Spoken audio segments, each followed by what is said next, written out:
ਅਲਫ ਅੱਲਾ ਨੂੰ ਯਾਦ ਤੇ ਸਭ ਕਰਦੇ, ਉਹਨੂੰ ਲੱਭ ਲੈਣਾ ਵਿਰਲੇ ਜਾਣਦੇ ਨੀ। ਤਨ ਮਨ ਜੋ ਧਨ ਕੁਰਬਾਨ ਕਰਦੇ, ਉਹ ਬੁੱਕਲੋਂ ਯਾਰ ਪਛਾਣਦੇ ਨੀ।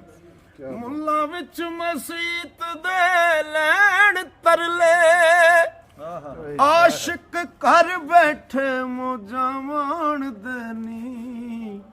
ਮੁਹੰਮਦ ਸ਼ਫੀਓ ਸ਼ਾਰਗ ਥੀ ਹੈ ਨੇੜੇ, ਆਪੇ ਦੱਸਦਾ ਵਿੱਚ ਕੁਰਾਨ ਦੇ। ਵਾਹ ਜੀ ਵਾਹ, ਕੀ ਬਾਤ।